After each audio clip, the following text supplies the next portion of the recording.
Only UPPCS study YouTube channel पर। दोस्तों आज से स्टार्ट कर रहे हैं हम लोग इकोनॉमिक्स। कहाँ से? घटना चक्र से।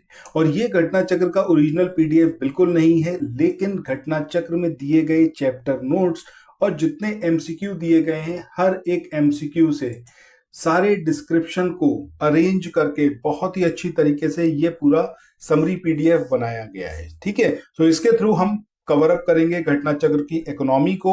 सुबह 10 बजे आपको इंडियन हिस्ट्री का वीडियो देखने को मिल रहा है। इसके अलावा क्रॉनिकल मैगजीन से करंट अफेयर्स पढ़ेंगे, उसका वीडियो आएगा रात को 9 बजे।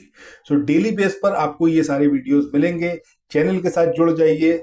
आज 1 मार्च से अपनी तैयारी शुरू करिए। एग्जैक्ट 9 मंथ्स हैं आपके पास में अपनी तैयारी को मुकम्मल करके पीसीएस प्रीलिम्स और उसके बाद मेंस क्लियर करके फाइनली एसडीएम बनने में। ठीक है, चलो शुरू करते हैं आज के अपने सेशन को और देखते हैं यहाँ पर सबसे पहले जो चैप्टर नंबर 1 है, जिसका नाम है भारतीय अर्थव्यवस्था का स्वरूप।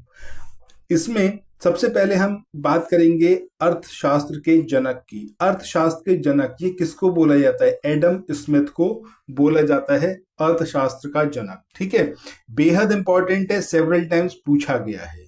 आगे बात करते हैं अंग्रेजों से पहले या फिर अंग्रेजों से पूर्व भारतीय अर्थव्यवस्था, इसकी प्रकृति कैसी थी, मुख्य व्यवसाय यहाँ पर क्या था, उद्योग और शिल्प का क्या हाल था, सबको एक साथ देखते हैं। सबसे पहले बात करते हैं प्रकृति। तो हमारी जो अर्थव्यवस्था थी वो ग्रामीण और अविकसित अर्थव्यवस्था थी।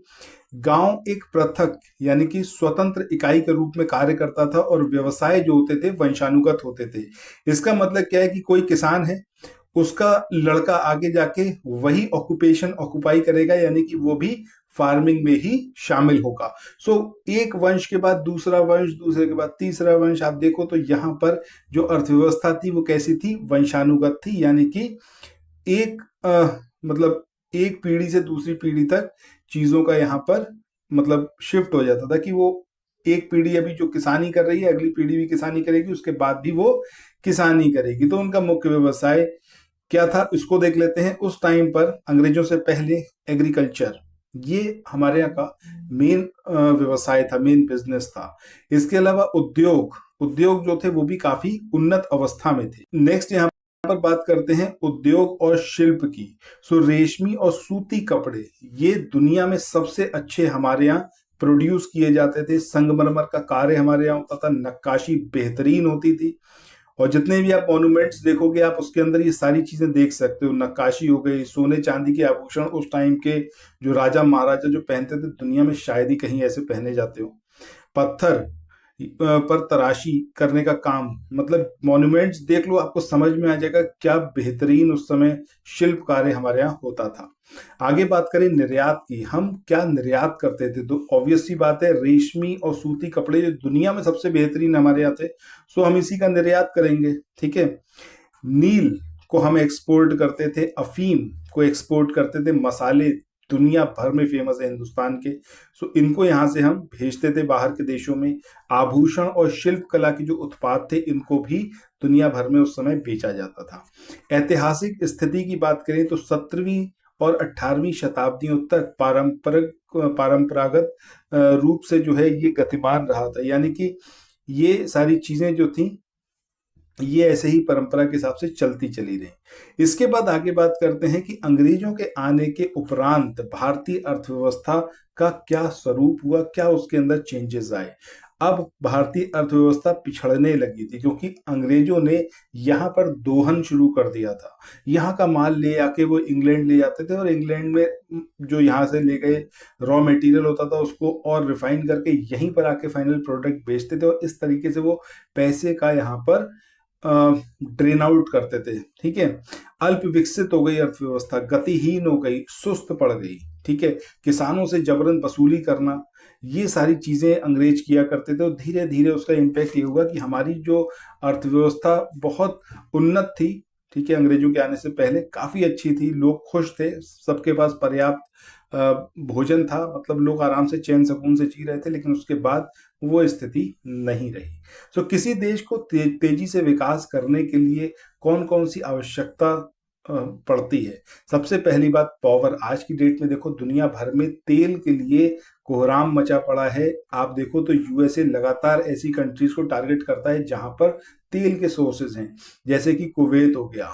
कुवैत से पहले आप देखो तो अफगानिस्तान पे भी उसने वहां के रिसोर्सेज को एक्वायर करने के लिए उस पर हमला किया। आज की डेट में अभी प्रेजेंट सिनेरियो में ईरान पे हमला चल रहा है, सबका कारण एक, तेल। वेनेजुएला को अपने कब्जे में ले लिया, ठीक है, रीजन सिर्फ तेल, ठीक है। सो एनर्जी, एनर्जी मतलब मेन सोर्स है जिसके बिना कोई भी देश तेजी से विकास नहीं कर सकता। अब एनर्जी में क्या क्या आता है, पर कोयला हो गया, ईंधन हो गया, तेल हो गया, सौर ऊर्जा हो गई, वायु हो गई, ये सब कुछ जो है किस में आता है, ईंधन के रूप में आता है। परिवहन की बात करें, आपका ट्रांसपोर्टेशन अगर अच्छा नहीं है तो ऑब्वियसली बात है आपके गुड्स यानी कि सामान एक जगह से दूसरी जगह टाइमली ट्रांसपोर्ट नहीं हो पाएगा। बंदरगाहों तक आप सामान नहीं पहुंचा पाओगे तो दूसरे देशों तक कैसे पहुंचा पाओगे, पॉसिबल नहीं हो पाएगा। तो ये बड़ा जरूरी है कि परिवहन प्रॉपर रहे, ठीक है। सो रेल, सड़कें, पोत, वायु परिवहन, ये सब कुछ बहुत अच्छा होना चाहिए, तभी आप आगे बढ़ सकता है आपकी देश, अदरवाइज नहीं पॉसिबल है। संदेश वाहक साधन यानी कि डाक, तार, टेलीफोन, रेडियो, बेतार का तार, ये सब कुछ आते हैं संदेश वाहक साधन के रूप में। अब सपोज करो कि कोई समझौता कराए किसी देश के साथ में, उसकी इंफॉर्मेशन जो है हिंदुस्तान भेजनी है, और आपका भैया एकदम सब चौपट हो रखा है, यहाँ पर कम्युनिकेशन के सिस्टम ही खराब है, तो वहां से वो कम्युनिकेट ही नहीं कर पा रहे। तो जो चीज हमें आज पता चलनी चाहिए वो हमें पता चल रही जब आदमी यहाँ पर आ गया फाइनली, एक हफ्ते बाद, मतलब एक हफ्ते का आपको डिले देखने को मिला, और दुनिया एक हफ्ते में बहुत आगे बढ़ चुकी है। सो कैसे आप उसमें तरक्की कर सकते हो। अच्छा, यहाँ पर एक चीज आपको बता दें कि अगर आप लोग ये समरी पीडीएफ लेना चाहें तो 9027281376 इस नंबर पर व्हाट्सएप मैसेज करके आप ले सकते हैं, या फिर फुल लेंथ कोर्स में अगर आप एनरोल करवाना चाहें तब भी आप करवा सकते हैं। उसके लिए आपको सिंपली इसी नंबर पर मैसेज करना है, व्हाट्सएप मैसेज, और आप पता कर सकते हैं सारी चीज़ों के बारे में। जो फुल लेंथ कोर्स है उसमें हम आपको प्रोवाइड करेंगे सारे जीएस के सब्जेक्ट्स के नोट्स, इसके अलावा प्रोवाइड किया जाएगा 11,000 एमसीक्यू। नेक्स्ट जो आपको इसके अंदर मिलेगा वो रहेगा आपका टेस्ट सीरीज, जिसमें 20 फुल लेंथ टेस्ट रहेंगे, सी सेट के टेस्ट भी उसके अंदर इंक्लूडेड रहेंगे। 12 मंथ का करंट अफेयर्स प्रोवाइड किया जाएगा, यूपी स्पेसिफिक करंट अफेयर्स भी रहेगा, और मिसलेनियस टॉपिक्स के अलग से पीडीएफ आपको प्रोवाइड किए जाएंगे। तो सब कुछ रहेगा, मतलब कंप्लीट कवरेज। चलो आगे बात करते हैं यहाँ पर हम वित्तीय संस्थानों की। तो बैंकिंग सिस्टम आपका बड़ा अच्छा होना चाहिए अगर आप बहुत तेजी से तरक्की करना चाहते हैं, ठीक है। वैज्ञानिक उत्थान बेहद जरूरी है, बिना इनोवेशन, बिना टेक्नोलॉजी के कोई भी कंट्री आज की देश में आगे, आज की डेट में आगे बढ़ ही नहीं सकती, ठीक है। कुछ सामाजिक मदों की बात करें, जैसे शिक्षा हो गया, स्वास्थ्य हो गया, ये बड़ा जरूरी है कि अगर आप तेजी से बढ़ना चाहता है आपका देश तो ये सारी सुविधाएं बेहतरीन होनी चाहिए। अब सोचो कोई ऐसा देश जो अनपढ़ है, अब अनपढ़ है तो ऑब्वियसली बात है वहां पर साइंस, इनोवेशन ये तो हो ही नहीं पाएगा, नॉट पॉसिबल, ठीक है। या फिर आप समझो एक देश ऐसा है जहां पर बच्चे बहुत ज्यादा बीमार पड़ रहे हैं और मेडिकल फैसिलिटी बहुत पुअर है, जो बड़े लोग हैं वो भी बीमार पड़ रहे हैं, लोग मर रहे हैं बीमारियों की वजह से। अब हॉस्पिटलाइजेशन का खर्चा जैसे ही किसी की परिवार पर पड़ता है तो ऑब्वियस सी बात है कि अभी अगर उसकी स्टेज यहाँ पर थी तो हॉस्पिटलाइजेशन के खर्चे के बाद वो यहाँ पर कहीं आ जाएगा, मतलब डिक्रीमेंट देखने को मिलेगा आपको उसके जीवन में, ठीक है। तो स्वास्थ्य सुविधाएं सरकारी रूप से बहुत अच्छी होनी चाहिए, शिक्षा बेहतरीन होनी चाहिए ताकि लोग जो है अच्छे से शिक्षित हो पाए और कंट्रीब्यूट कर पाए देश की तरक्की में। भारतीय अर्थव्यवस्था तेजी से विकास नहीं कर पाई क्योंकि स्वतंत्रता के समय उपर्युक्त सभी आधारभूत ढांचे की कमी थी। अब जिस समय हमारा देश आजाद हुआ ऑब्वियसली बात है कि उस टाइम पर एजुकेशन मतलब नाम मात्र की थी, कोई 5वीं और 8वीं पास कर ले मतलब वो तो बहुत काबिल समझा जाता था। तो जब एक ऐसा देश था उस समय जहां पर एजुकेशन थी ही नहीं, ठीक है, स्वास्थ्य सुविधाएं तो बहुत ही खराब थी, मतलब व्यक्ति कब मर जाएगा नहीं पता होता था, एम्बुलेंस नाम की चीज नहीं होती थी। तो ऐसे देश में आप सोचो कि कैसे तरक्की हो सकती है। तो वही रीजन रहा, बैंकिंग सेवाएं भी धीरे धीरे ही डेवलप हुई, बहुत टाइम लग गया। अंग्रेज इतना ज्यादा डेंट देके गए थे ना कंट्री को कि वहां से निकल पाने में बहुत साल लग गए, और अभी 2014 के बाद फिर से वही क्रम शुरू हो गया, डेंट देना स्टार्ट किया गया।